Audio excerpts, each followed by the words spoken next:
other. You've never heard any of my songs. I have not, Robbie. And how about, have you heard my songs? Do you have songs? Yeah, I have many original. Are you lying to me? This isn't just... Do you really? Yeah. You're an original artist as well? Correcto mundo. Get out of here. How did I not know that? Do you want me to get out of here? Well, no, I don't want you to leave this very second.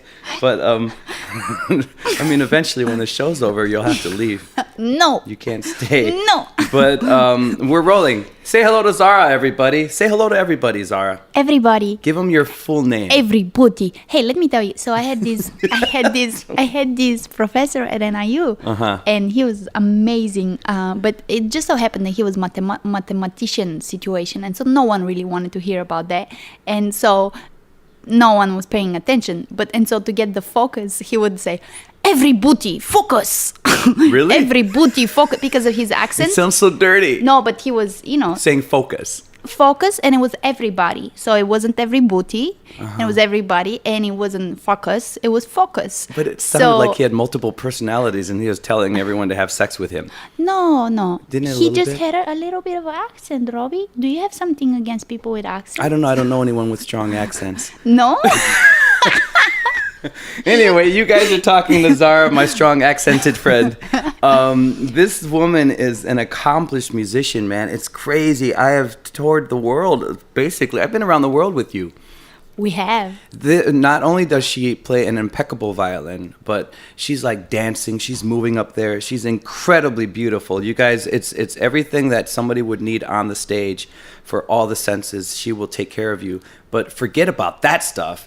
Have a cup of coffee with her and you will laugh your ass off all day long. Just talking to you is such a treat for me. It makes me so happy. The combination, because you're from Bulgaria? Correcto mundo. Okay, how long?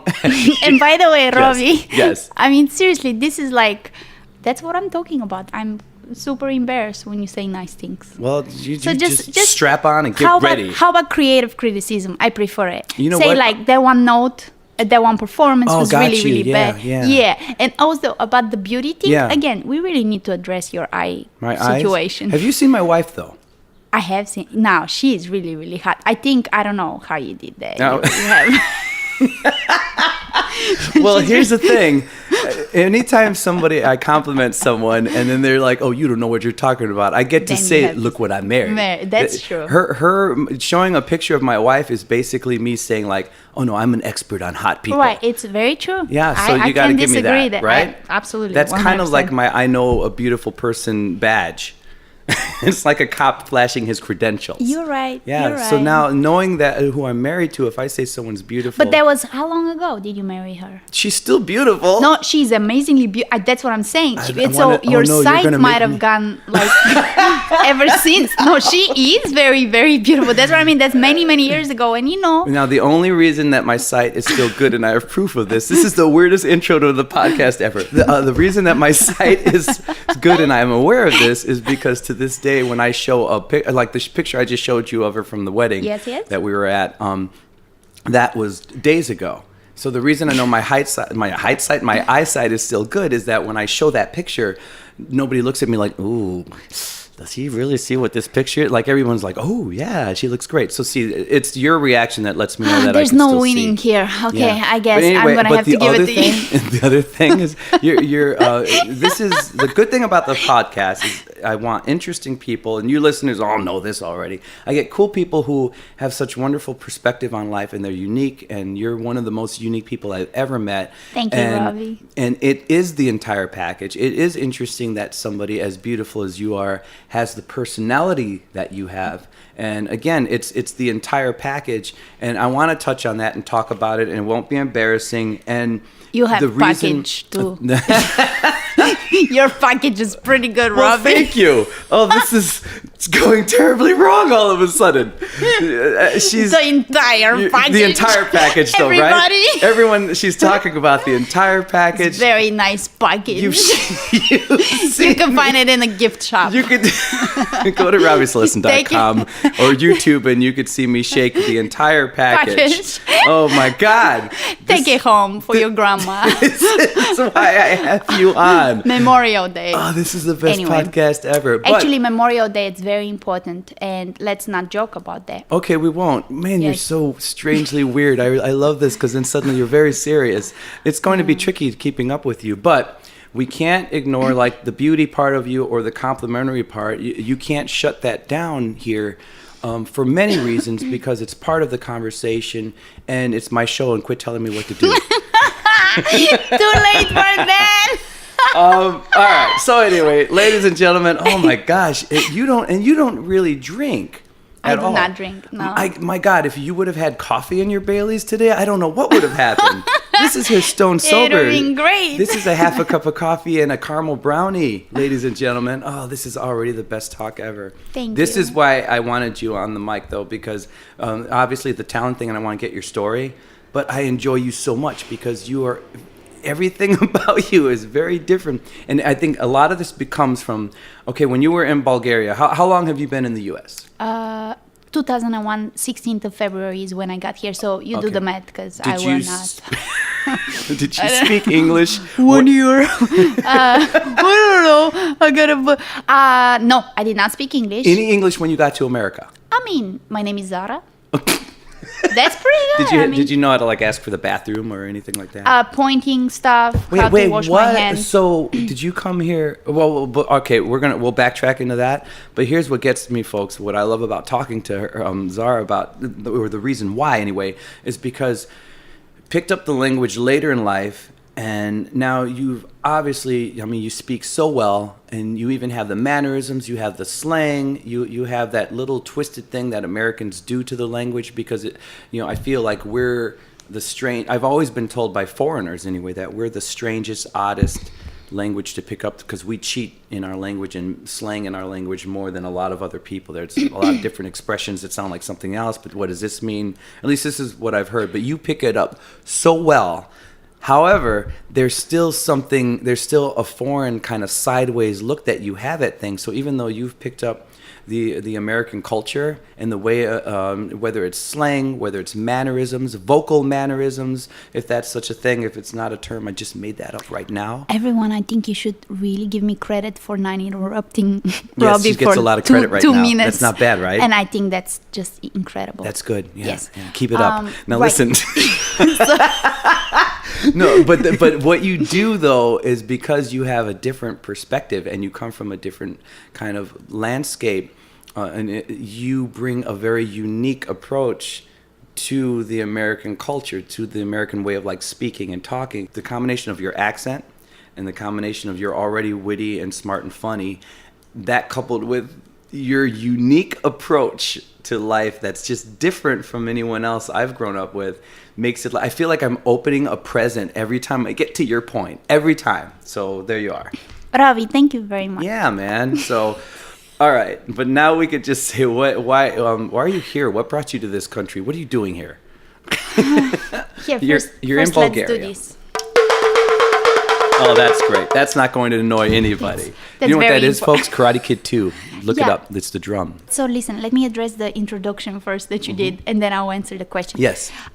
First, I would like to say that it takes a very, very open and beautiful individual to appreciate the things, let's say, that you say that I have to offer, you know, to see them. I mean, we even don't see those things for ourselves, right? But if you have a person with open mind, because you could easily say, yeah, I don't understand a word this chick is saying because, you know, of the accent. You could easily have that point of view or say, man, she's too hyper, you know, like it's like giving me headache. You could say that.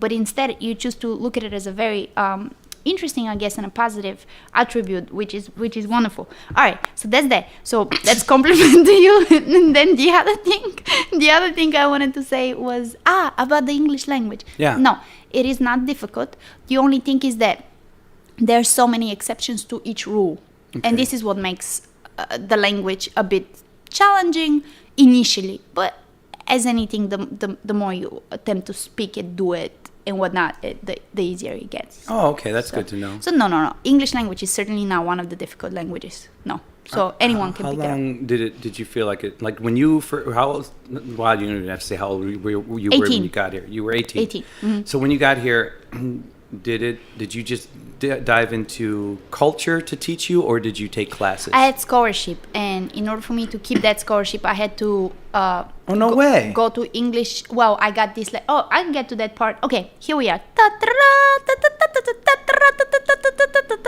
Okay, so that's Was that the intro to the story? That's it. All right, that's you know my what? intro. If let's do this right. the lion.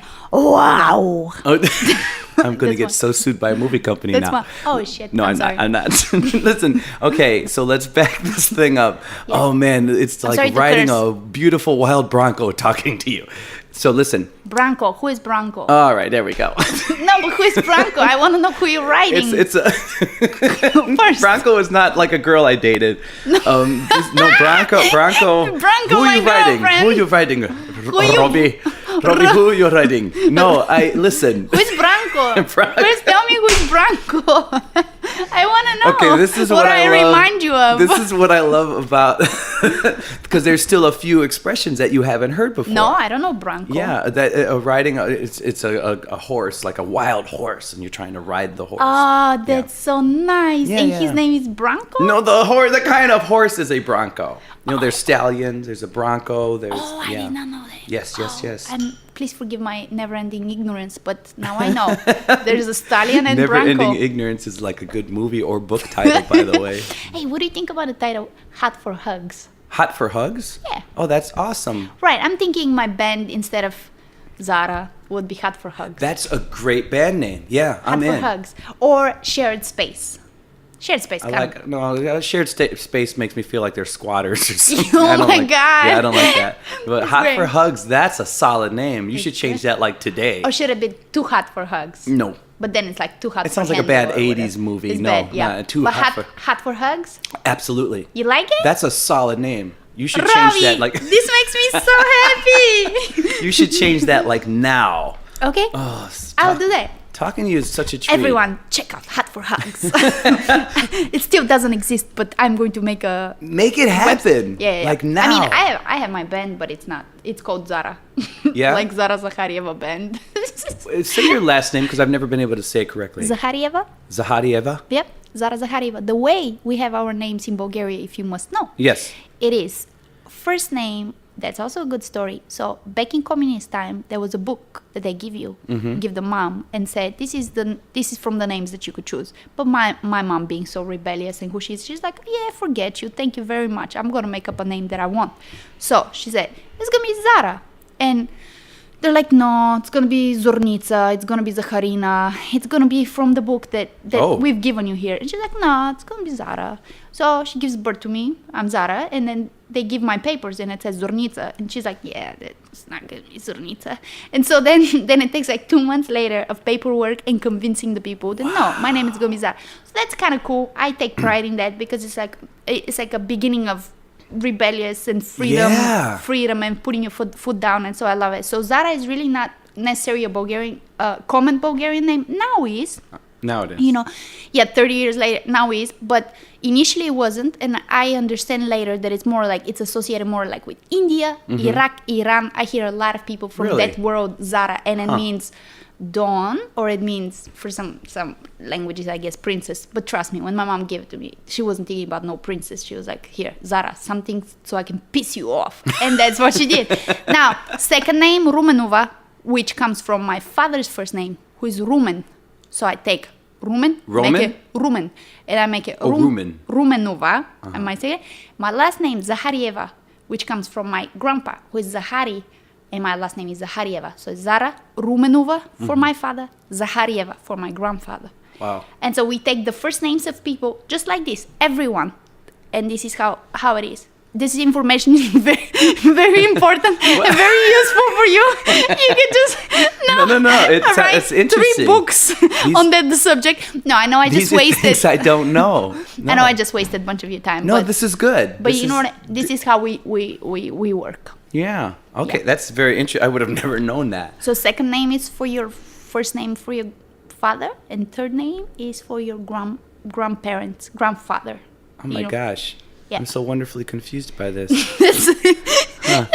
I'm gonna look at you as Zara. if and not as if I totally understand the whole concept, and then yeah. This is how I make a living. A more I just look intelligent confused podcast person would even expand on this. Like, oh, I totally get it, but I'm just going to annoyingly nod and pretend I'm smarter than I am because I This can is make a great. smart face. My smart face is like, Oh. I see.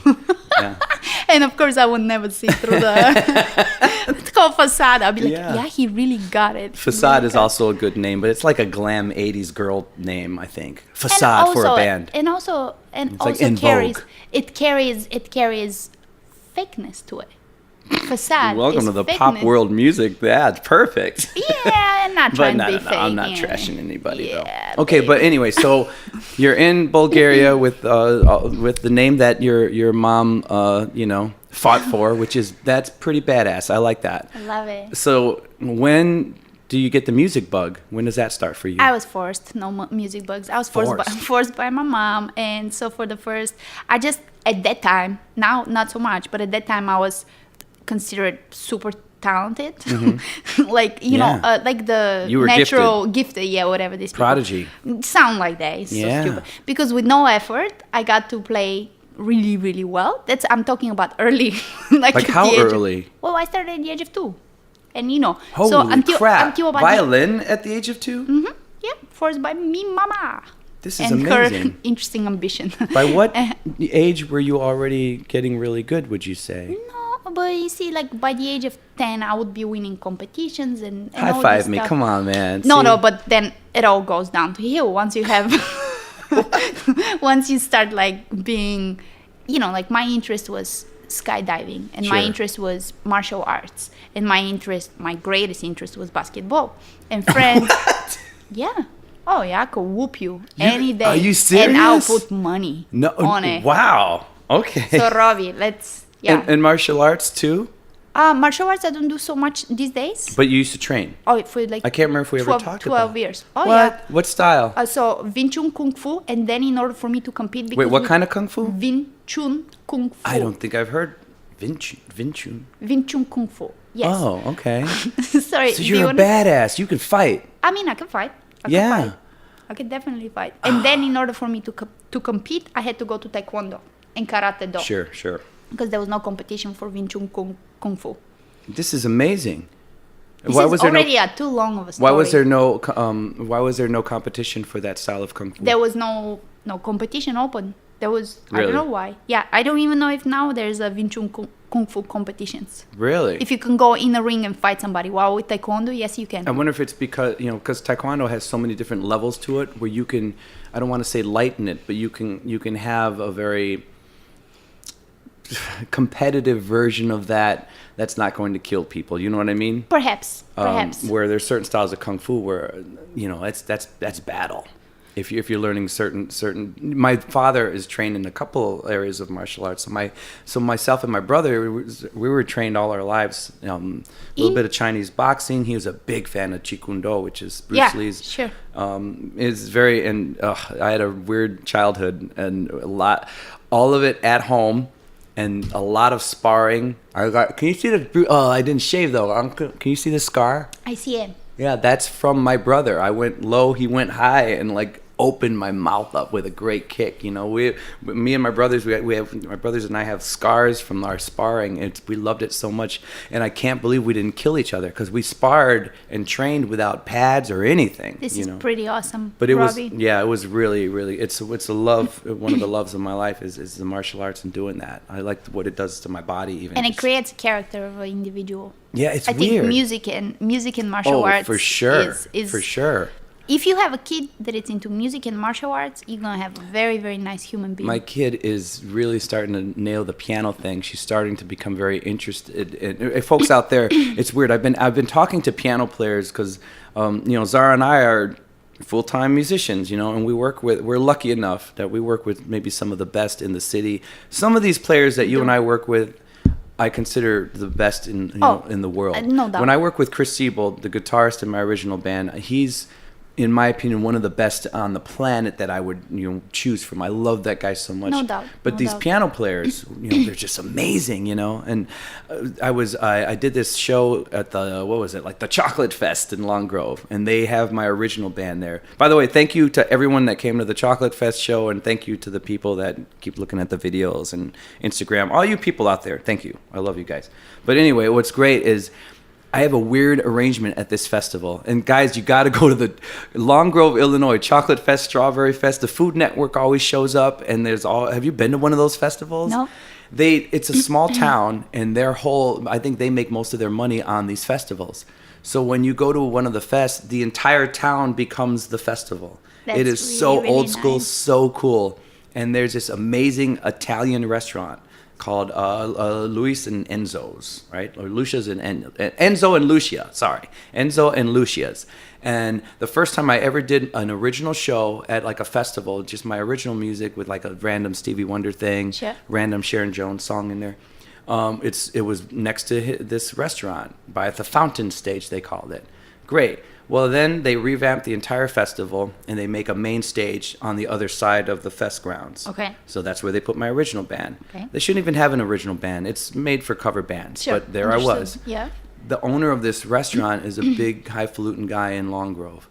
And he got angry, and he said, the last CD I ever bought was Robbie Celestine's CD. I want him next to my restaurant. That to is put it. so great. And they told him, well, no, we've stripped that down. That stage is for a two-man show acoustic. Yeah. So every year for the last 3 years, he pays for the extra production for my 8-piece group, just so that I can be I can perform my show next to his restaurant. How amazing! It's is so this? amazing. I'm sorry that's a long digressed story, but that's how you and I kind of roll too. So you're No, but you're right. Yeah. Yeah, we get a chance to play with some of the most amazing cats there are. Yeah, and I'm on talking. Earth. Do you know Josh Lava? Have you worked with him? I've heard the name. He was like my fourth sub in. Is he a trumpet player? No, he was a keyboardist. Fourth sub in, and he was still so amazing. And the thing is, after I do this fest, well, we all celebrate. We go right into the restaurant. The guy gives us a table downstairs, and Josh is there with my daughter. And so my daughter's been taking piano lessons for like 3 years. Okay. And I'm talking to Josh, and I'm like, okay, here's what I want to know now, because she's getting really good, but she's taking, those basic starter piano lessons, learning probably a little bit of classical, probably mostly, I don't know, I can't think of it, a little bit of show tunes Sure. even. Okay. But I said, what gets a kid from like learning these basic songs to what you do? And he said, well, if they can get introduced into jazz eventually, that's going to really help get them on that path. He said, but the most interesting thing that I've noticed is that when they suddenly decide to become curious on their own, he's like, when I suddenly just wanted to know from a theory standpoint, wait, how do these chords work? Why are these doing it? When I became curious, he's like, that's when I started changing, And my daughter's listening to this, and she's only 9. Sure. And she's a girl who's 9, and now she's starting to get sassy too. So I'm like, she doesn't care. Like, what are these old men talking about? However, this week she's like playing. She learned a song, and then just for fun, she transposed it. And I'm like, oh, it's starting. Maybe that's something. But that's interesting, right? Like that bridge to like, how do you get from there to there? It always fascinates me. When what makes somebody just the choir piano player or the dude that gets called or the girl that gets called into the club who could just jam. I'm always fascinated by what gets somebody from there to there. And I guess love is a big part of it. I don't know. What do you think? It seems like it. Yeah, I mean, initially just to begin to practice an instrument, a lot of people say, well, I will see what my kid, this is also interesting. So I'm like Russian school, everything was kind of forced to me. Right. For which I'm standing here today being more or less successful. Staying here today being more or less successful, I feel very, very grateful to have been forced and not just have been given an opportunity to make a choice. And like, whatever you feel, we'll see if my kid, whatever she wants to do. None of that. Because then when I graduated from high school at the age of 18, I knew what my life is going to be. I kind of had an idea of what I'm going to be doing as a, so to speak, career, but also the love of my life. But sure, there is a moment before you start loving it, you have to be forced, in my opinion. Yeah. It's like everybody just force your children. No, but But really, it's true. but really. Because it's really. not fun and easy at the beginning. Right. And then so in one of the Taekwondo meetings that I have, in one of the Taekwondo how do you call it when you have a match?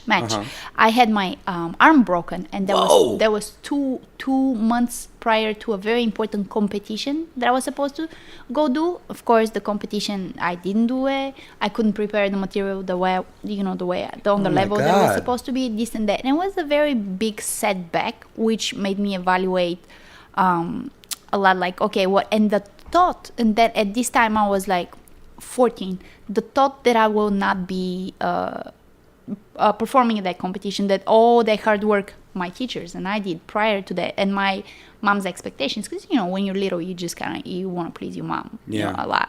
And so all of these for the first time made me like, wow, this is not cool. And I had to take a look at myself to like, okay, what do I want to do? Okay, now I could just not be doing any, because you're in a cast for like 40 days.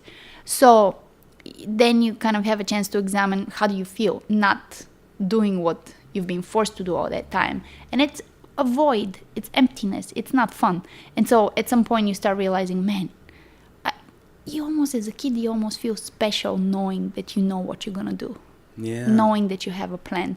It's almost like it's nice. It's really, really nice for me. I think I'm always open every day to what life has to offer, but I'm also very happy to have one thing I'm good at. Just I think it's important to have one thing you're good at, and then be interested in many other things, but you have to have one thing that you're pursuing seriously and you're good at.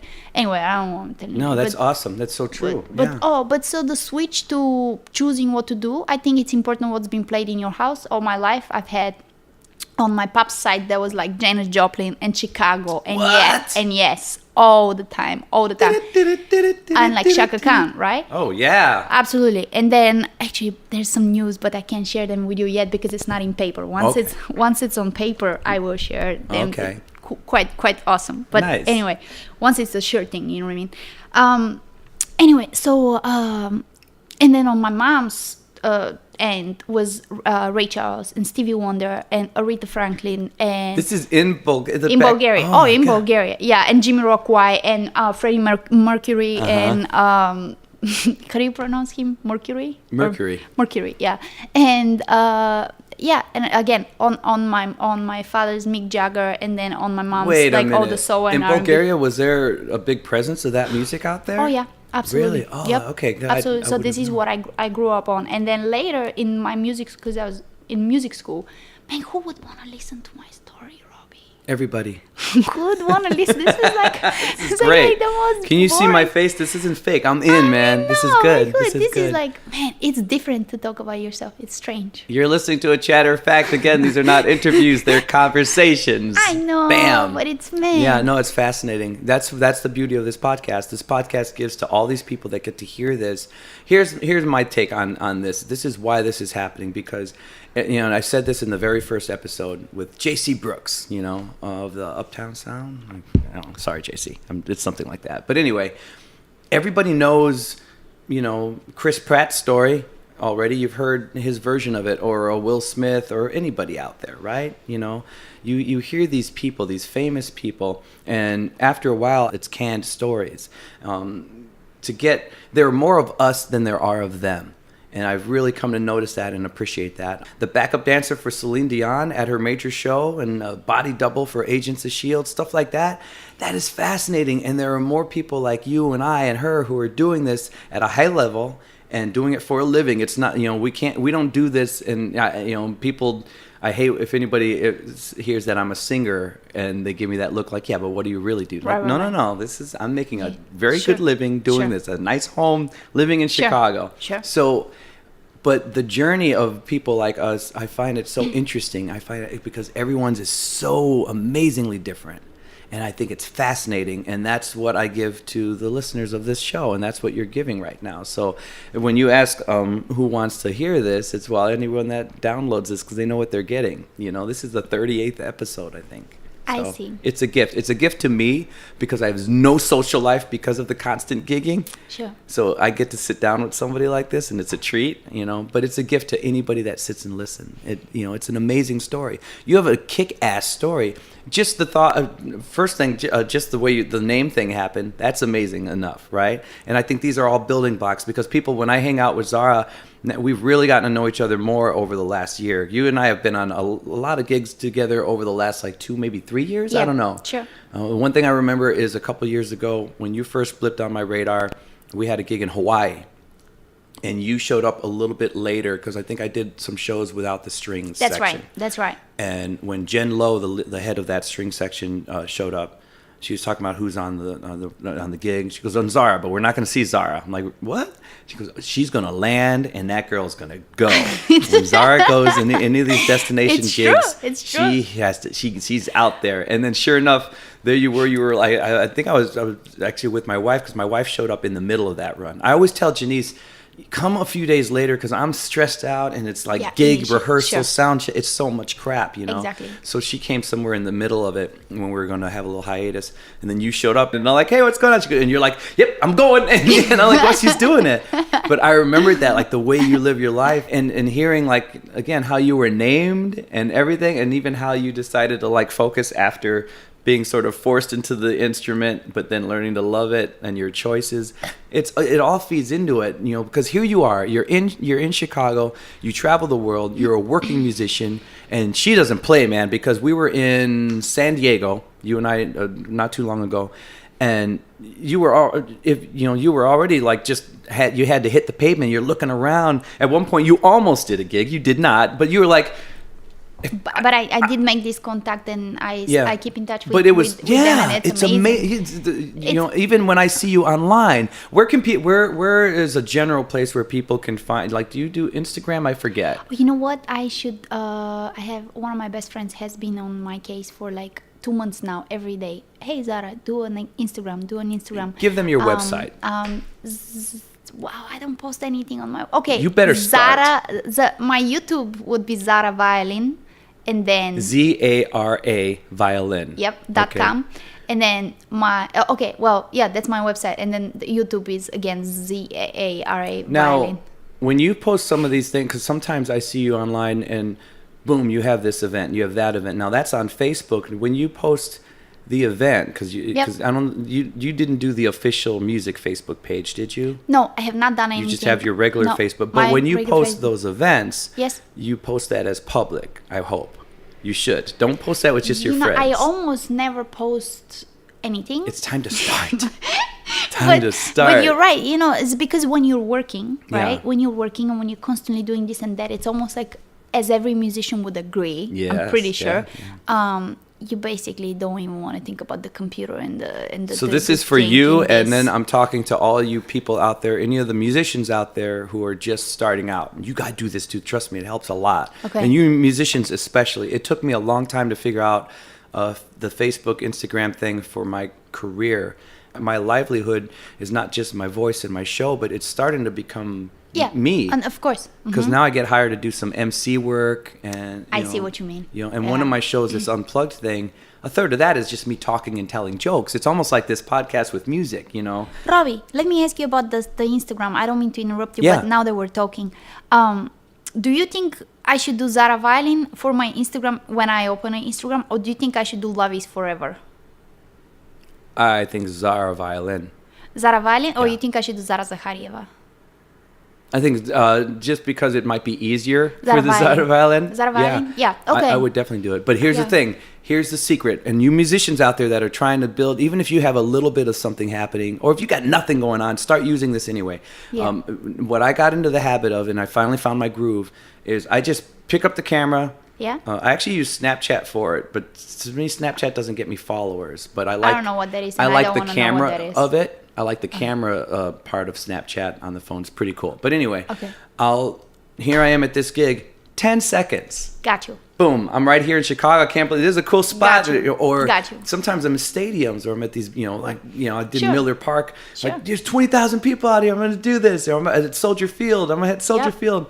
I do it for 10 seconds. Okay. I throw it up on Instagram. I throw it up on Facebook. And ever since I've done that, so many more opportunities, cool, wonderful opportunities have opened up for me. The Unplugged show.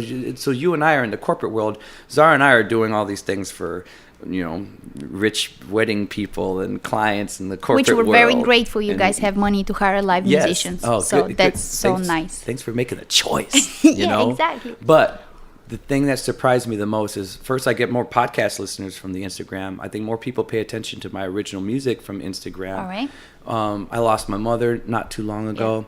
Yeah. And I went to China not too long ago. Yep. By the way, that is coming up. If you guys liked the Rome episode, which might be my all-time favorite podcast in history, I'm going to do that again with my brother Paul.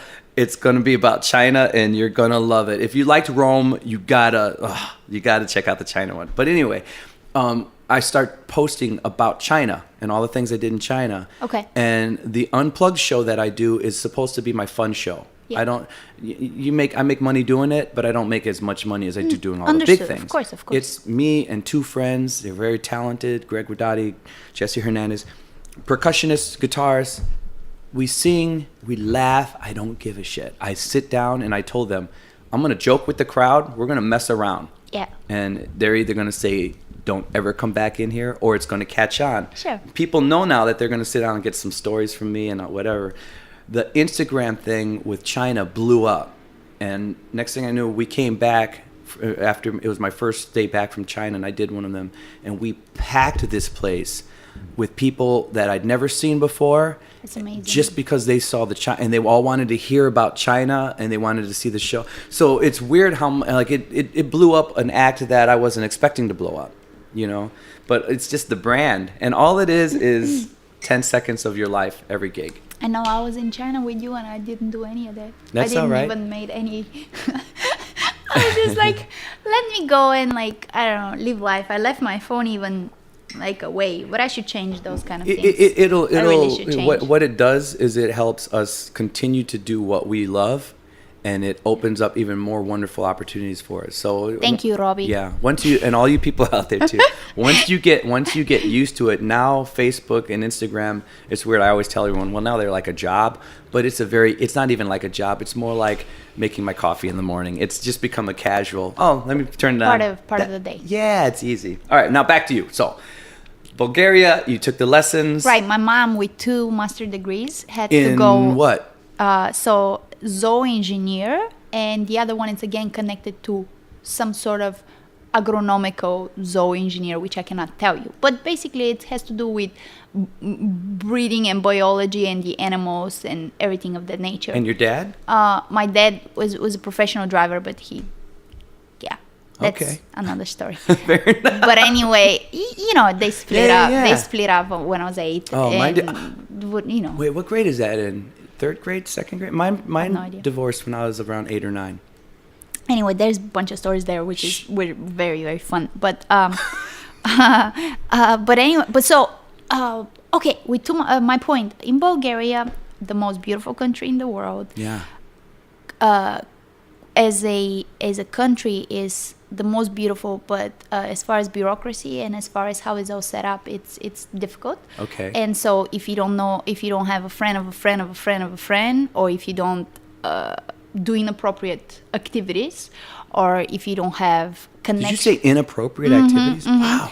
Or if you don't have, and I'm saying it this way only because I'm on a podcast. If we were face to face, I'll use different language. Okay, you could say anything on this podcast. No, but though. I would not. I Okay. would, But and I will be more specific of the inappropriate activities. Oh, gotcha. Yeah. That's a whole different podcast. Yeah. The sex cast. But and then if you don't have connections, which it's a certain mentality. Basically, you cannot work the job that you want to work. Right. No. And so my mom with 2 master degrees had to go and clean houses in Greece, and be a cleaning person, which nothing wrong with cleaning houses, but if you are not given an opportunity to do, again, because you have to have connections, and if you are the kind of spirit which my mom is, you will not bend down, you will not do Yeah, you're not going to bow to that crap just to you're get, not gonna you're not gonna do inappropriate stuff. You know what I Right. mean? And my mom is just a warrior, and so am I. And so, Good for so her. for me to be able to buy a violin, because I was renting a instrument from the school. For me to be able to buy a violin at the age of 18 when I graduated from high school, we had to have money. So my mom went for 2 years and cleaned houses in Greece, and during that time I lived by myself. Now you would think 16 or 15, actually since I was 15, you would think, okay, party, which there was a lot of that, but I graduated with like 4.0 would be in the United States, whatever, 4.0, like yeah. perfect score. I excelled during that time and didn't really. This is what I believe. I believe that if you treat your kid with freedom and you have no leashes around their neck, they're going to do better in life. The more you put a leash and say no this, no that, the more they could just go and do certain things just to rebel. This is so serious. All right, here we are. Let's. Yeah, you're right. Like, You're right, wow, though. Yeah. this is like so serious. I know. All right. So, anyways, I graduated. 40 minutes ago, we were talking about my package. And Great, now yeah, here your we package. are giving your life package. lessons. Wow, we should go back to your package. No. Wait, this is good. So anyway, so I lived on my own since for the last 3 years, and February 16th is when I traveled to United States, and had I gone a little later, September 11th, the most tragic event Yes. ever. Now, had it been that I came after September 11th, it would be impossible for me to get a visa. Wow. But it just so happened that it happened. So everything had kind of aligned in the most amazing of ways. And when I came here, I didn't speak the language. I spent a night at O'Hare. It turns out everybody at O'Hare speaks Bulgarian. Everybody in O'Hare is Bulgarian. I swear. Get out of here. That works there. It's What like is crazy. Bulgarian similar to? Is there any... Macedonia, Serbia. Say hello, everyone. I hope you're enjoying the show. Can you say that in Bulgarian? Something along those lines? Can you say? Do you hear like It sounds like something microwave? outside. Yeah, I think there's someone doing something outside. That's Come like on, a stay dent- with me. Stay with me. microwave, Squirrel. can you Don't do the squirrel thing. Stay. Yeah, I I'm will. right here. Hey, if I kept my me- concentration during the package conversation, nothing can break me, Robbie. Wow. Anyway, so no. Okay, here we I are. want to hear a little bit of Bulgaria. Quit. You're just playing with things. I feel like I have to keep you back. Like, I'm not playing. stay with me. Oh my lord. Okay. What were you saying? I wanted you to say something in your native tongue. What did you just say? I am joking. I have no idea. I just made that up because That's you just said tongues. mean. Because you said I didn't tongues, mean that. Okay, and you thought I then meant just was- use your tongue and babble. But Just- no. I want to No. hear Bulgarian. Let me see. Всичко на този свят е любов и всички хора са прекрасни. What is that? What did you just say? Lots of very inappropriate stuff. Oh my God, you're cursing. I mean, we can curse on No, the I podcast. said that everything in this life is love and that people are wonderful. That's what I said. That's beautiful. Uh-huh. Oh, wow. Oh, you know what? I'm going to use this for later. Can you say you're listening to a chatter of fact? Слушайте Chatter Effect. Oh, Lord. All right, fine. So, anyway, that was terrible. That was Anyway, I got here. I had $200. I did not speak the language. If you ask me why did I pick Chicago, because that would be a valid Yeah. question. This is the most important part. And this is my fingers doing click, Qu- click. air quotes. Yes, air They quotes. don't click. Why is she clicking They the do air quotes? click, click. Yeah, okay, apparently her air quotes have hooves. They do, And they they have do. horseshoes, and she's walking with them. They're special. You know what I mean? Just those air quotes. All right. Every time you hear this, With a stout and bronco. Then you know this that- is a bronco talking right here. Anyway, so she takes something, she learns it, and she uses it. Right, There very we go. nice. Bronco or bronco? Bronco, either way. But is he bronco or bronco? A bronco. Yeah, but I mean, with your accent, bronco sounds like the way you would say it, right? You know, is it bronco or bronco? No, like, they're it's- both right. No, but if it's a bronco, Where is this going? if Branco is different than Bronco. That's what I'm saying. Well, they sound close enough to me. Potato, you know? Come on. Let's call the whole thing But my off. love, you're a musician and you're amazing. And you know that potato and potato don't sound the same. Tomato. Yeah, but they are the same. You know, it's just take your pick. There's certain words you could take your pick. But you can know- say Robbie or Robbie. I mean, they're both the same. Robbie. Gets you to the But same Robbie, place. Bronco. See what I mean? We're fine. Bronco may be a scholar in the art of horse racing, and then Branco may be a lazy bum. So if you say These Branco, are horses. They're not people at all. What are you doing? yeah, but they could be scholars. A scholar named Bronco? No, I'm talking about a horse who is a scholar in a certain field. You are so strangely confusing sometimes. You don't think a horse can be a scholar? I think it can be. I don't want to offend the horse listeners that we have. There we are. Yeah. Okay, anyway, moving on. So this was in Please. quotation marks. Anyway, so right. that was it. So we looked at the map, and I am the greatest basketball fan of all time. Was because I don't follow as much these days. Now I but I see. was. Why? Because of Michael Jordan. You came to Chicago because of Michael Jordan? I came to Chicago because of Michael High Jordan. five I me. picked Chicago because of Michael Jordan. and Michael Jordan at that time, so we're talking about 2001, Yeah. was already in Washington. But nonetheless, my whole upbringing and watching Thursday night NBA games Mm-hmm. and following every NBA game there is was all connected to Chicago, the spirit of Chicago Bulls, Michael Jordan. Amazing. And so the reason why I picked Chicago is not because I knew anybody or knew anything Yeah. at all or what I'm going to do, was because of Michael Jordan. And I wanted to meet him and Oh I my wanted to go God. to Chicago Bulls. That's it. So cool. Okay. So I got here, spent the night at the airport. Turns out everybody speaks Bulgarian, cursing too. And went to the employees there and say, hey guys, this is the situation. I just got here. How do I go about finding a place to live? And how do I go about? What's the next step? They Yeah. pointed me to the Blue Line. They pointed me to the Bulgarian Cultural Center at the time. And Okay. they did have a bunch of advertisements for apartments and such and Oh, such, sure, and you sure. can ask a question and whatnot. And it is on Irving Park, right? When you get off of the Blue Line on Irving Park. So when you were just when you walk a got little bit. when you got there, were you also asking them like, okay, how am I going to survive here? What can I like? No, did I they give don't you know. aid in that as well? Like, No, you just ask them, where do I go, and is there a Bulgarian community? Is there? How do I find an apartment for rent? Should I find a newspaper? but this is with very limited money. $200. That's not $200. bad. But okay, so then what happened? They point you, they give you ads, and then No, they tell you how to get to the Bulgarian cultural club. right. But that's is at that where the O'Hare. ads were?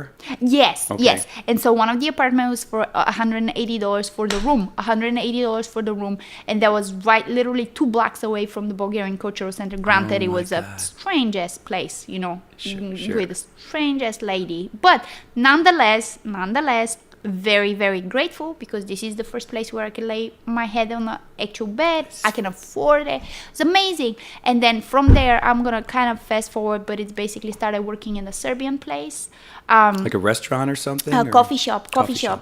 And you know, obviously you don't have a permission to work, right? Right. But when you don't know the language, so Serbian place, getting paid cash.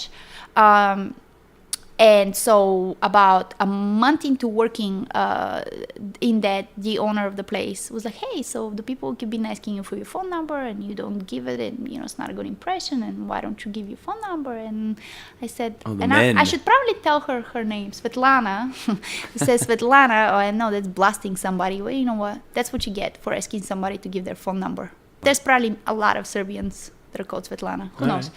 Anyway, so I actually do not feel bad.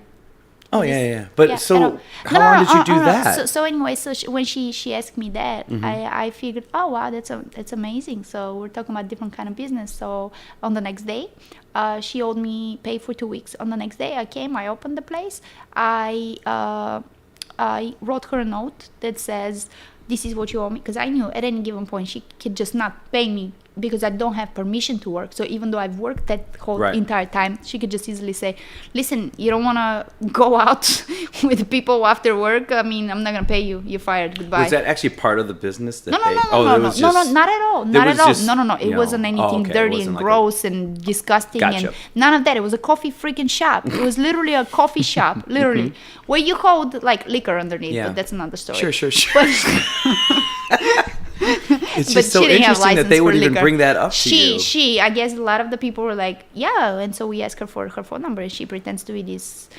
grand, you know, which, by the way, I didn't even have phone. But anyway, that's another story. But I would not give you, I mean, I just give you coffee, you know. That's my obligation, is to give you coffee. And from that point on, you know, you could do whatever you want. So I wrote her a note. This is how much you owe me for this amount of time. I'm taking it out of the register, and you will never see me again. And so I left, and I got what she owes me, and then it was time for me to look for another job. And now, let me tell you, the first month you come to a new place, their colors, even though it's February, even though it's freezing, even though it's this, it's so exciting. You see different kinds of people. You are hustling, you're trying to survive. You get maps, you figure things out. You find out what ramen noodle is. Like, it's the most delicious 25-cent deliciousness that with the $20 that you have left from the 200 you came with, because the rent is 180, you could eat a whole lot. Like, you could eat the whole month ramen noodles. I did that in college. Yes. Exactly. And so everything is really, really wonderful and exciting and amazing. And then after a month, kind of after, especially when you meet the ugly, which would be a person coming and saying, why don't you give your number to the customers? Yeah, that's an ugly. That's, you meet the ugly straight in the face, right? You know, and somebody saying, well, I don't know if I should pay you, you know, because you don't give you. That's you meet the ugly. Yeah, that's, you know, stupid and terrible. And you're a warrior, and you don't deal with ugly ever. And when you meet the ugly, it's interesting,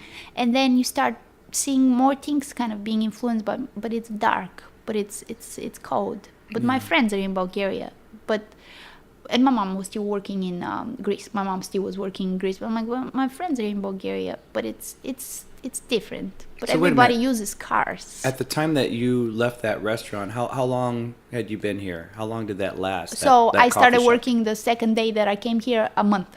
Lasted a month. So in that month's time, there's probably still not much English known still, right? No, because that was with Serbian. But no, better and better and better and better. I mean, I frustrated the heck out of a bunch of, like if I would go to Walgreens to buy something, I mean, it was impossible. People were just getting mad. This is fascinating, man. If I was to ask for directions, like, people point and explain, but I don't get it. Like, all right, fine. And so I'm listening, catching up and everything like that. Are you watching TV or anything else to help? Like, just no TV. No TV. No, I actually...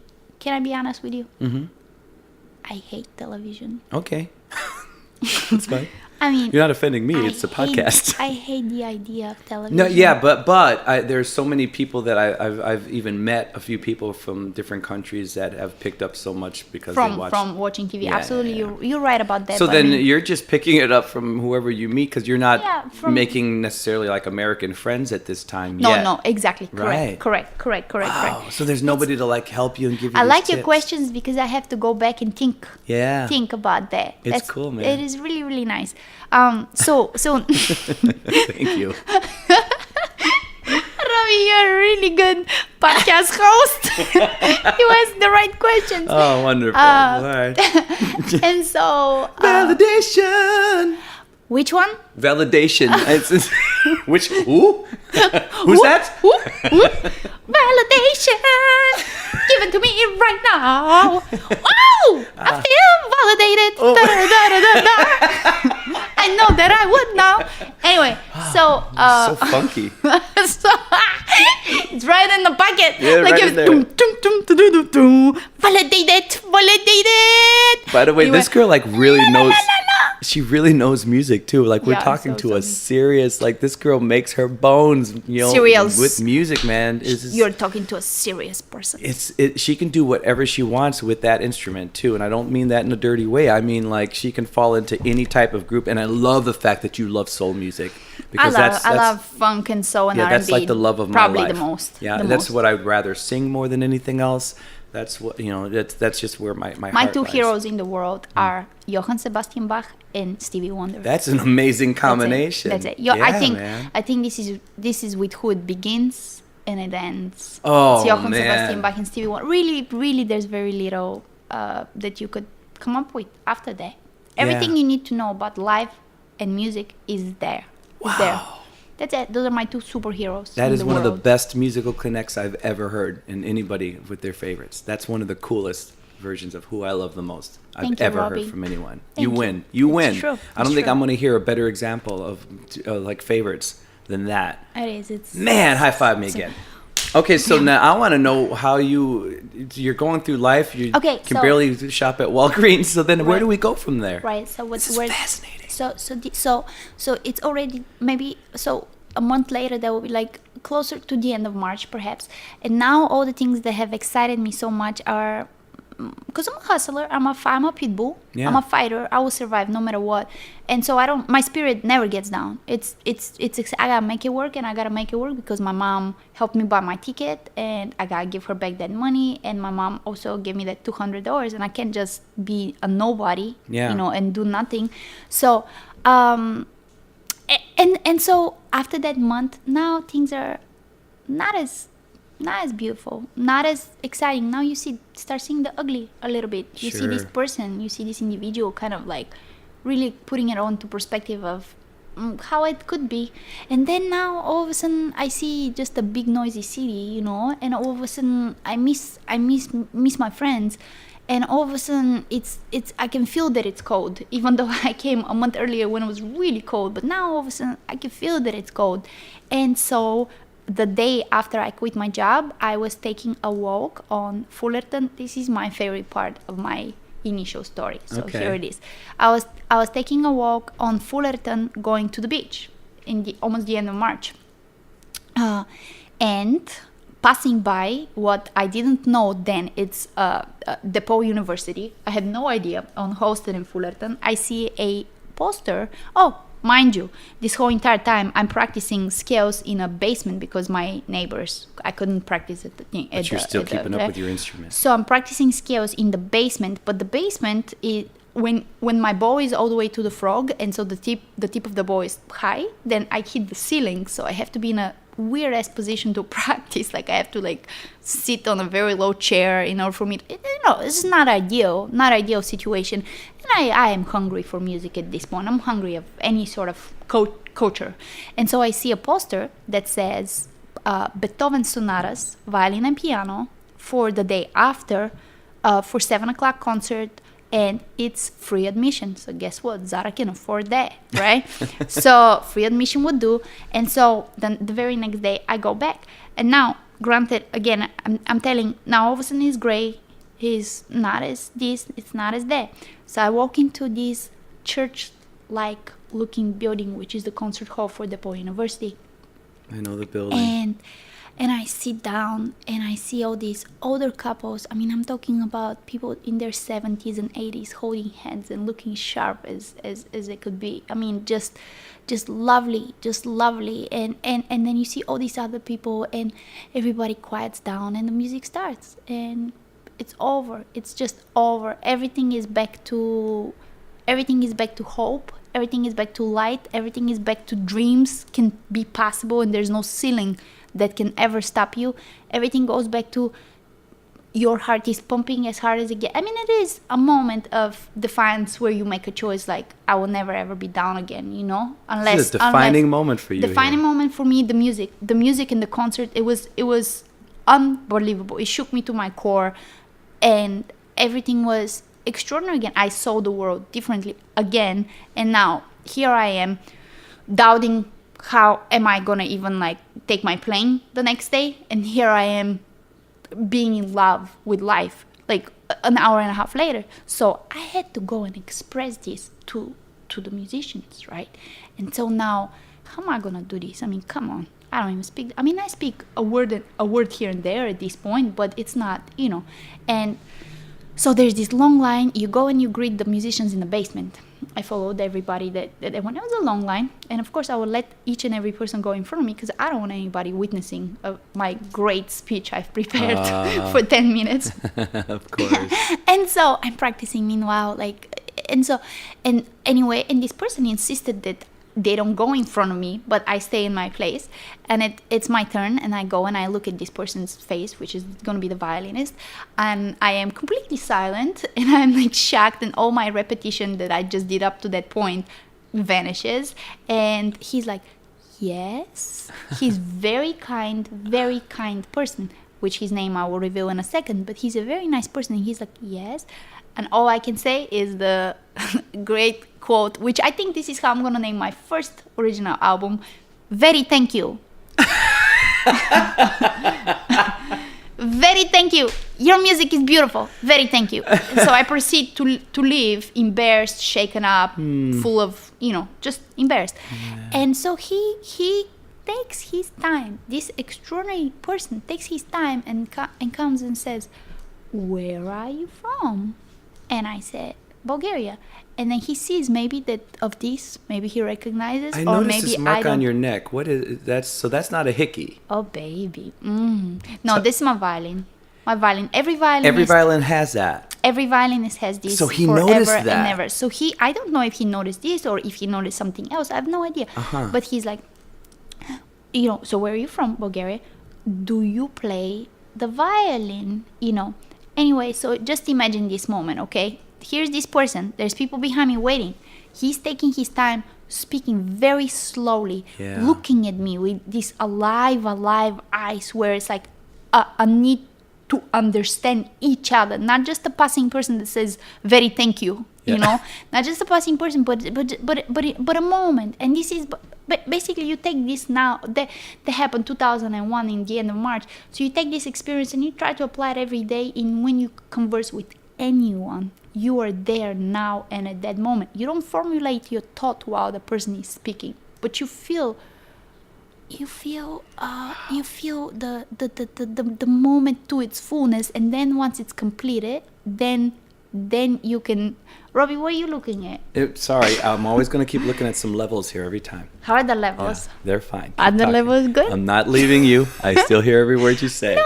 This is like too long. No, this is what it's like to be a person who's engineering and interviewing at the same time. Anyway, what I'm trying to say is that people be real, feel each moment and be present, and don't think of an answer when the conversation is happening, but let it ring for a minute and then start formulating. I need to know, where does it go from there, though? 3 seconds later, you will be better.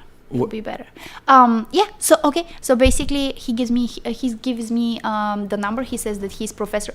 I guess I have to explain to you that it's very slow, very articulate, very like Sure. Right? He's a professor. His name is Stefan Hirsch. He's a professor at DePaul University. Oh, wait a minute. Was he a professor at the time, too? Yes. Okay. No, so now he's a professor, but not at DePaul University. I really don't know where he's now. But at the time, he was a professor? At the time, he was a professor at DePaul University. Okay. And that was his father, who I think a professor in San Francisco, a piano player. So it was a father and son playing Beethoven sonatas, having a concert. And I just happened to stumble upon. Anyway, long story short is that at that meeting, he explained to me he's going on a tour for the next 2 weeks. But when he comes back, I should email him or call him. I can't remember what the exchange was. Sure. If it was email or a phone, I don't know. I should email him or call him and go and play for him if I wanted to. And now, fast forwarding 2 weeks later, I find myself in his studio at DePaul University. I play for him Mozart, scales, and that's it. Mozart and scales, and something else which I can recall. Something else which I cannot recall. And he said, I'll be right back. And 40 minutes later, they're right back. 40 minutes later, he comes back. And he says, how would you like to be my student on full scholarship at DePaul University? That's what happens. What? That's 40 minutes later, and that's the beginning of my journey. And oh my God. And maybe a lot of people have different opinion about Stefan Hirsch, but for me that would always be That would always be that changed everything. The person who, and from there, Cliff Conant, who is the conductor of DePaul University and also of Civic, and also an extraordinary musician and just an extraordinary musician. He helped me. So basically, they paid for my English language, English as a second language academy, because I had to pass TOEFL in order for me to be a full-time student at DePaul. I had to pass this test called the TOEFL. But in order for me to pass it, I had to study English intensely for 2.5 months. But the fee for that is $2,000. But Cliff Conant paid it. But the way I paid him back was, he has this studio downtown. And so I will go after hours and I will enter all kinds of things on the computer. I will enter, so basically you create a file of the CDs. You enter the artist, the name of each Oh, you were track. doing some work for him. Yeah, some work for him. To pay off, sure. To pay off. So I was working at Häagen-Dazs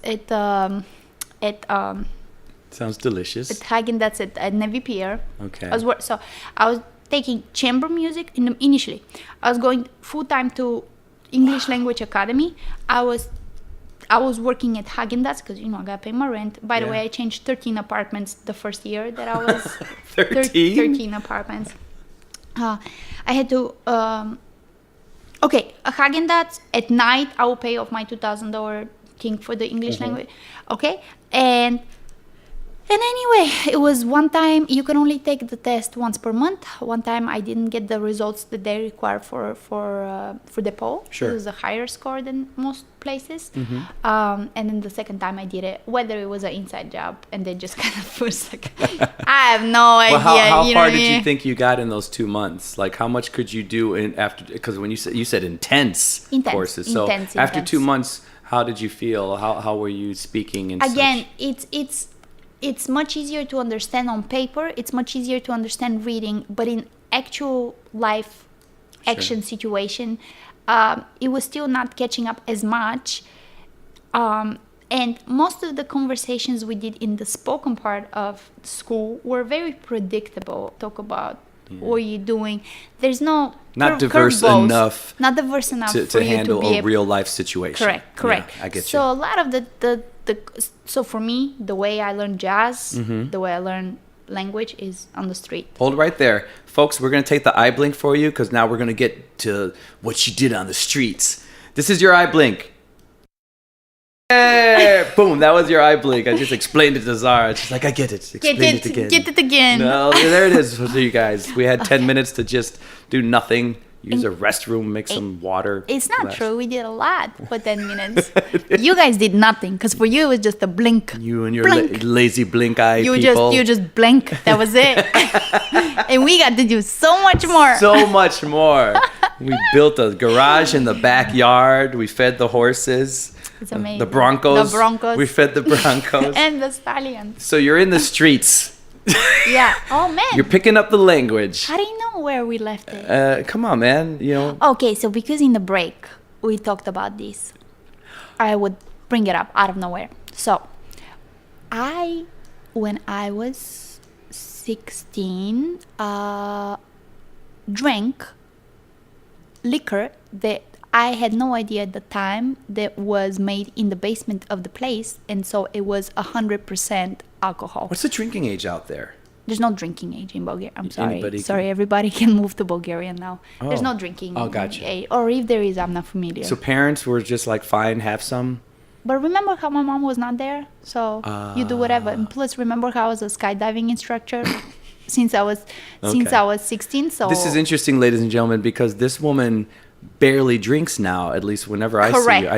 You never drink. Correct. Once in a while I've seen you with a glass of wine once in a while. So it's just interesting to think of you drinking, It's very true, Robbie. Yeah. Thank you for this observation.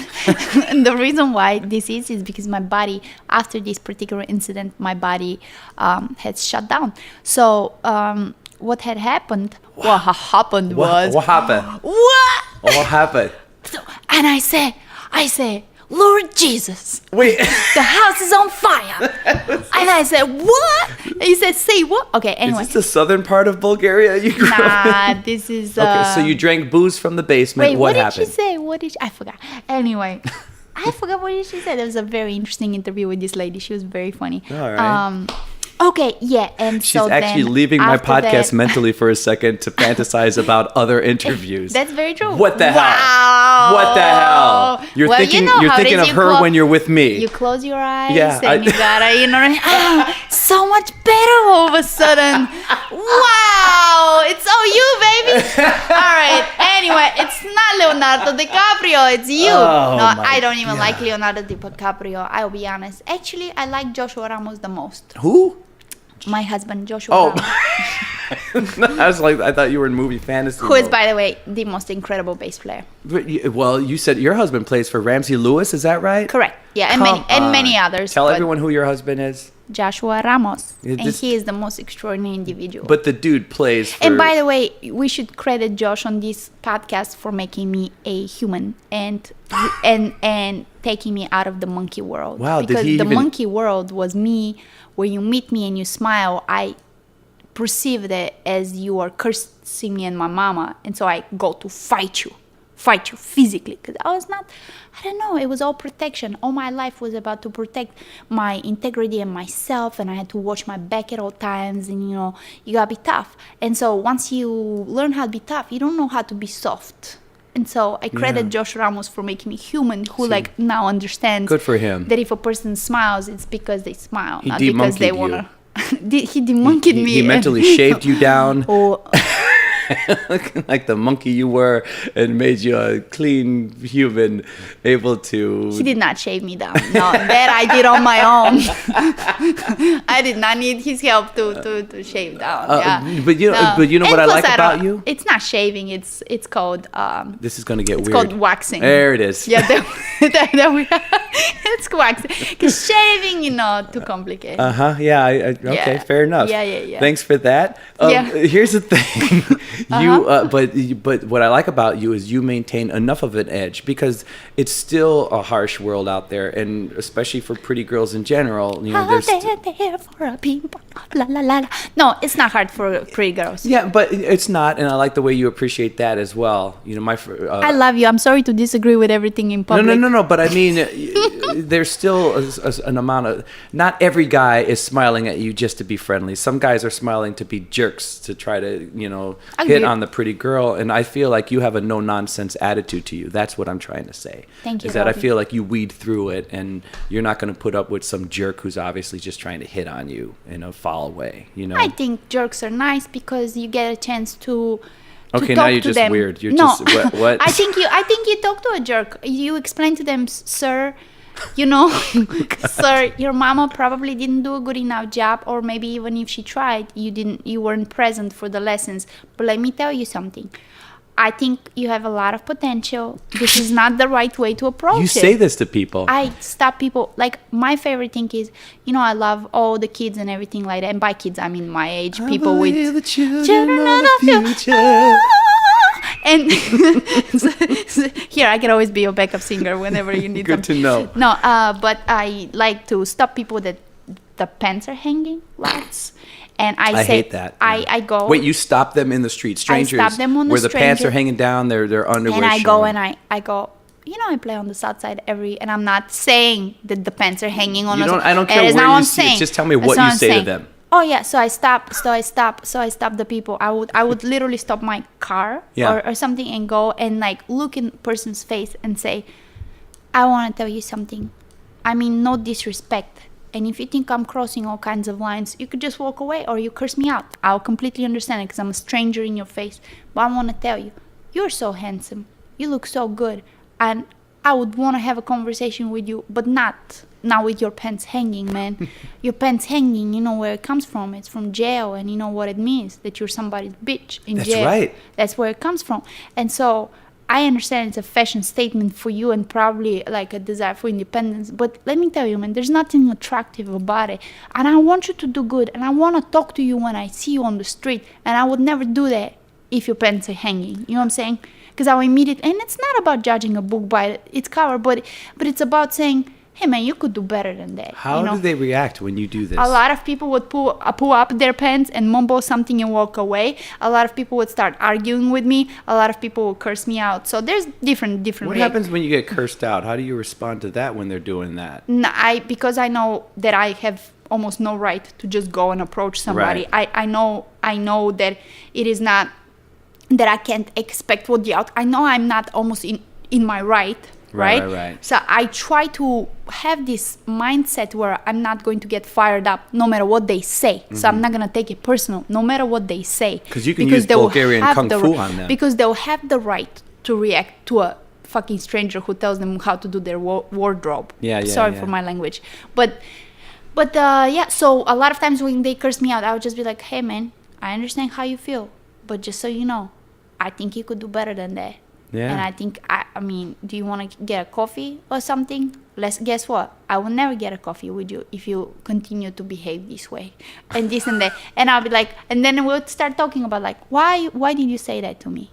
Like, and of course, Josh will see me through a window, be like, baby, what are you doing? Come back home. Baby, you're going to get punched in the face one of these days. I'm like, that's okay. I'll take my chances. And you know what I've noticed? Okay, along with lying, littering is my number 2. So there's many things. When you keep birds in cages, that's the worst. Okay. When you litter, that's messed up. When you lie, that's a disgrace on all levels. You know, that's the. And so littering is another one of the things that just piss me off. Robbie, I can't tell you. Like, I cannot tell you. So many times you'll be amazed how you will see a person. I would not go to the extent of saying Bentley, but right up there, a nice ass car, and you'll be amazed how you look, and they throw away their garbage from the window. I see it all the time. And I make a point. I make a scene. I take this to be my opportunity, and this is what I do.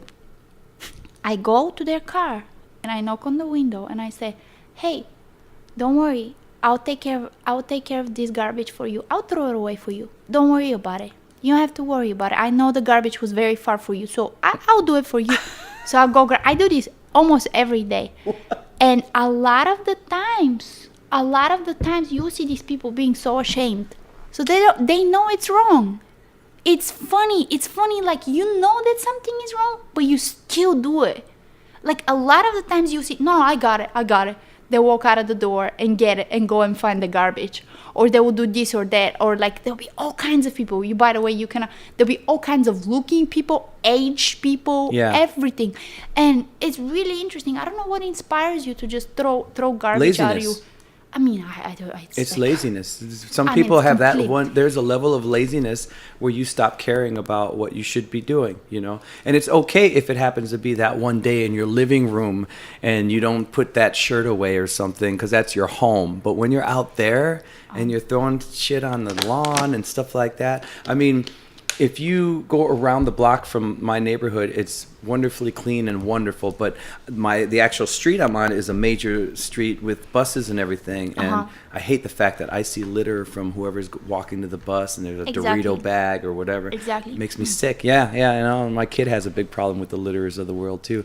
Well, what I'm more fascinated by is the way you're like, you really like, you breach. Like, you get in. If there's something you see that you don't like you're making contact. You definitely are not an observer. You know, because the moment passes you, and then you wish you did something. Were you like that in love? Like, you know, are you like that even for positive things? Like, I see that man, I think I like him, I'm going for it. Like, look, bro, I do want to have a cup of coffee with you. Your pants are up. And I like you. No, actually, no. You know. So it's only when you're angry about something? No, I'll be very upfront. I'll be the first person to say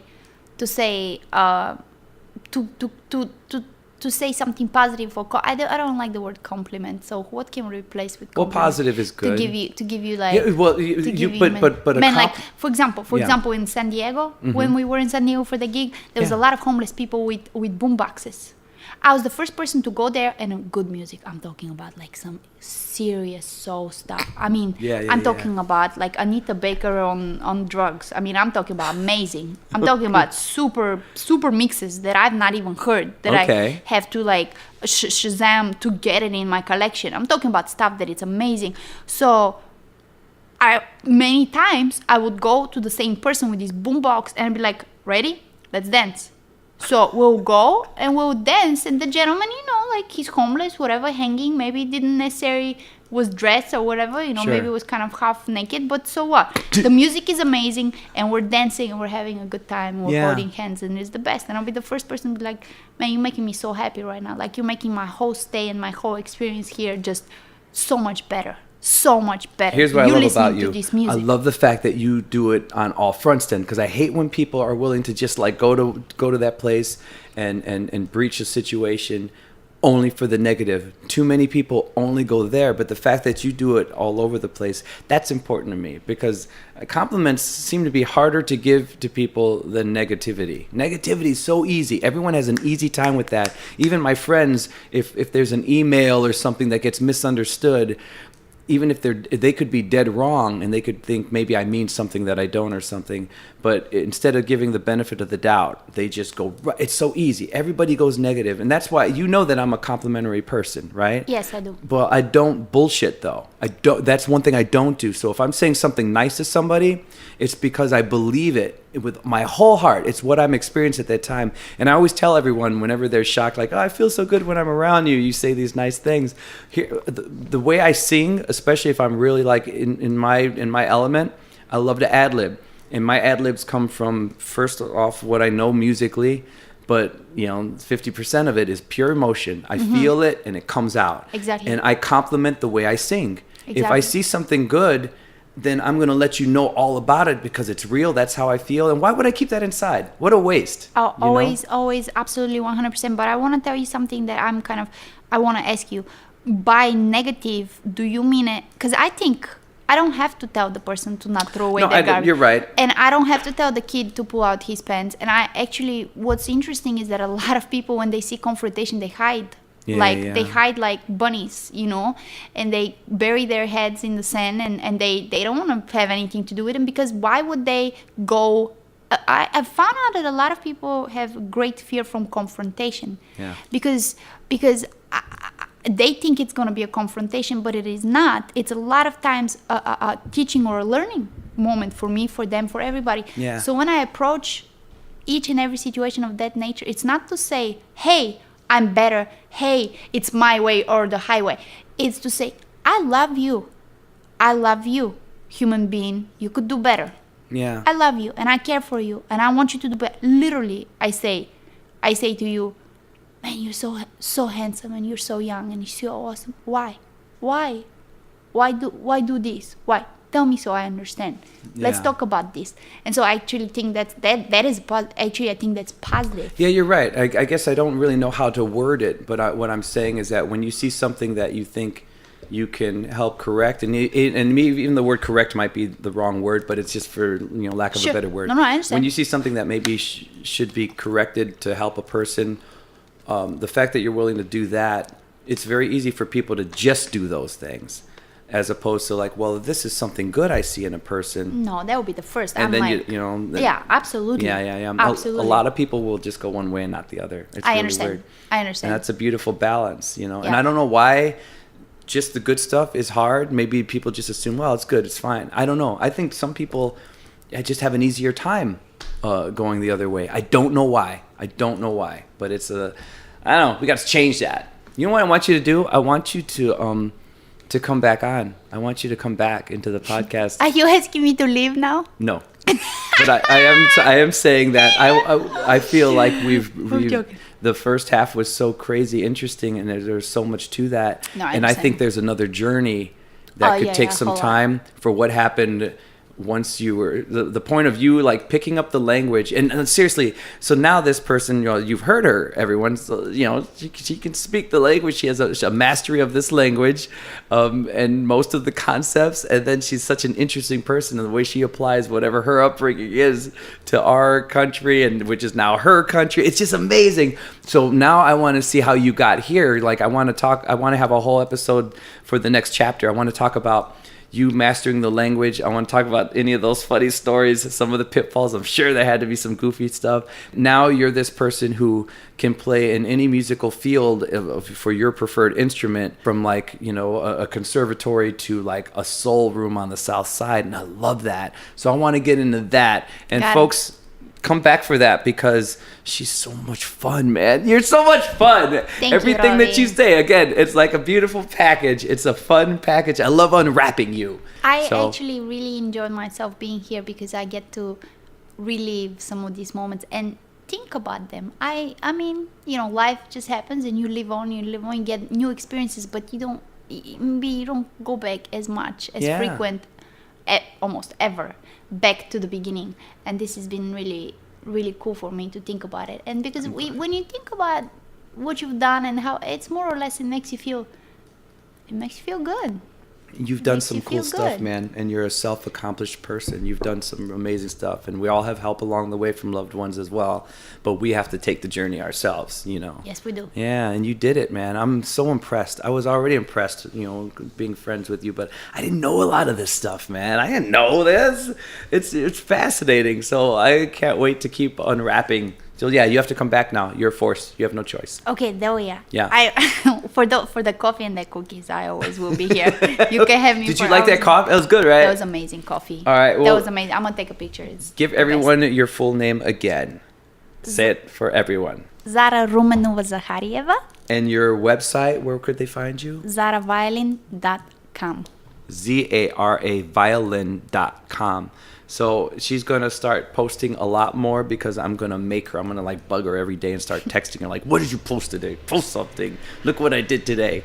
She's going to do that, because you guys, it's a treat. You know, you're lucky though. You got to meet her, and you're going to meet more of her. Say goodbye to everyone. Bye, everyone. Be kind to one another, as Ellen DeGeneres would say. Oh, fair enough. Now you should dance off, I guess. There we are. All right, there you go. You've met Zara. You'll meet her some more next time around. This is a Chatter of Fact. And thank you for everything. Thank you for all the kind stuff after the mom episode. Thank you. All you guys who emailed and said I got a lot of real nice responses to that mom episode. It was a weird thing. I've never done anything like that, and just had to talk about that, I guess. So thank you so much for that. I love you guys. A chatterfact@gmail.com. And we'll see you next time. So go out, have a great week, have a great day, have a great month. Go out and find your smile. Bye. Wasn't that swell?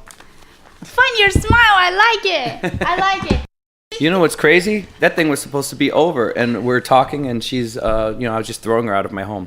But you know what she said? I have a joke about compliments. We were talking about compliments. That's right, listeners. We came back on the mic. What? You know what this is like? This is like one of those Marvel movies after credits scene. That's what this is. That's it. The special, most amazing. Exactly what this is. Yeah, where you see what happens in the future. I was complimenting Zara, and again, we're friends, so we've known each other before this, but just how much I love experiencing her and how great she is. And I don't know what you said, something nice about me, because I always compliment people. Oh, you said the nicest thing, by the way, I've ever heard. You said I make people better, which is not totally true. It's true, because you make them look at themselves and see the good in them. You know. I'll take it. This is why I think you make people better. Not the compliment itself, but helping people realize what they really have inside of them, and they kind of put down. I'm a person who does not do good with compliments, for example. I don't like them, and I don't feel comfortable. But after living here today, I cannot help but be influenced by some of the amazing stuff you brought out of me, and kind of make me feel good about myself. Well, that's good. And I can't, all I am doing is saying what I see, but more importantly, so we then talk you're about, like, you said there's going to be a joke about complimenting. Okay, I like this joke because it's PG-13. She wanted to end the podcast with a joke, she said, so I said, all right, we'll turn the mics right back on. Let's see this. Oh my God, this might be a disaster, because it might be funny just to me, but anyway, in general, I really I think for a joke to be good, it has to be new, short, and dirty. That's what I believe for a joke to be good. But the reason why I love this joke so much, because it is PG-13 and it is not dirty, but yet funny. So this guy walks into this bar and he's having a rough day or whatnot, and sits down and orders his drink, and there's absolutely no one in the bar but the bartender. He gives him his drink, and the bartender goes off to the very end of the bar to do his own thing. And all of a sudden, the gentleman sitting on the bar hears, "Shh, sir, you have a very nice tie. Your tie is so pretty. He's like, what is going on? So he turns around, looks to see who is speaking to him. There's no one, right? He's like, wow, this is a strong drink. I'm gonna keep drinking. Let's see what happens.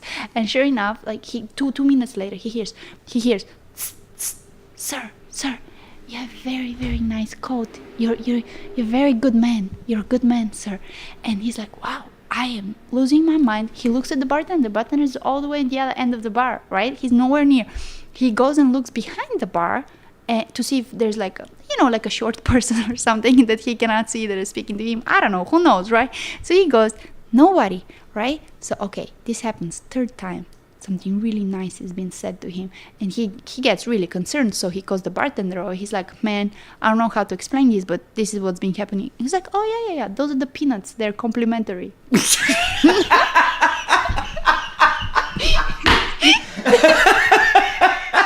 I will take it. This is a first for a chatter fact, because I always tell you guys, go out and find your smile, and now you don't have to because she gave it to you. Oh, yeah. That's Zara, and if you like that, there's more coming on the next episode of a chatter fact. That was totally worth turning the microphone back on for. Thank you. Oh, I love you. I love you too. Bye, folks. Welcome to my life so far.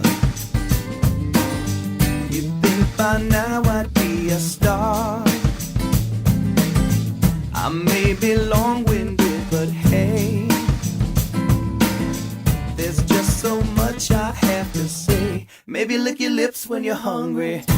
Maybe drop your head when you're sorry.